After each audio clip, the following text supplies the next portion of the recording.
গণপরিবহনের ভাড়া প্রতি কিলোমিটারে 11 পয়সা বাড়ল। এখন থেকে দূরপাল্লার বাসের ভাড়া হবে প্রতি কিলোমিটার 2 টাকা 23 পয়সা, আর ঢাকা চট্টগ্রাম মহানগরে প্রতি কিলোমিটার বাস ভাড়া হবে 2 টাকা 53 পয়সা। সংবাদ সম্মেলনে এসব তথ্য জানান সড়ক পরিবহন মন্ত্রী। তিনি জানান, ট্রেন ও লঞ্চের ভাড়া এখনই বাড়ছে না, তেলের দাম কমলে ভাড়াও কমানো হবে।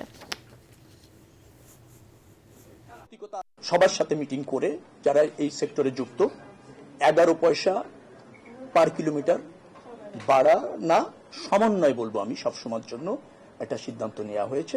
এবং এটা আগেও ছিল, তেলের দাম বাড়লে কিভাবে সমন্বয় হবে, তেলের দাম কমলে কিভাবে সমন্বয় হবে। এবং আপনাদের এও জানিয়ে রাখি যে এই সমন্বয়টা শুধু এবার বৃদ্ধির ক্ষেত্রে না, তেলের দাম পুনরায় কমলে আবার এই একই প্রক্রিয়ায় ভাড়া কমবে। আবার তেলের দাম যদি বাড়ে কোনো কারণে, তাহলে একই প্রক্রিয়ায় ভাড়া সমন্বয় হবে। গত 24 ঘন্টায় সারা দেশে হাম ও এর উপসর্গ নিয়ে 5 শিশুর মৃত্যু হয়েছে। এর মধ্যে নিশ্চিত হামে 1 জনের মৃত্যু হয়েছে এবং হাম সন্দেহে 4 জনের মৃত্যু হয়েছে। স্বাস্থ্য অধিদপ্তরের সংবাদ বিজ্ঞপ্তিতে তথ্য জানানো হয়। এছাড়া গত 24 ঘন্টায় সন্দেহজনক হাম রোগীর সংখ্যা 1170 জন।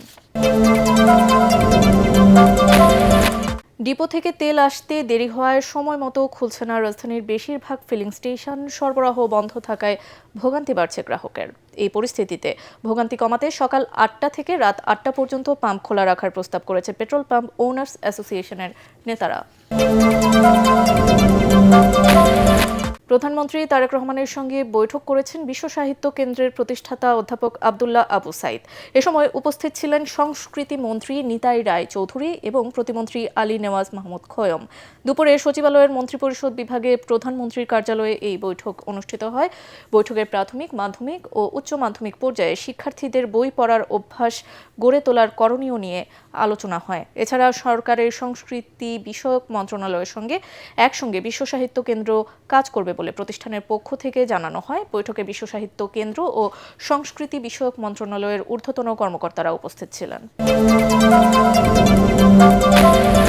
শিক্ষাঙ্গনে জ্ঞানের চর্চা হবে, সংঘর্ষ রক্তপাত কাম্য নয় বলে মন্তব্য করেছেন জামায়াতের আমির ও বিরোধী দলীয় নেতা ডাক্তার শফিকুর রহমান। চট্টগ্রামে ছাত্রদল শিবির সংঘর্ষের ঘটনা প্রসঙ্গে তিনি একথা বলেন।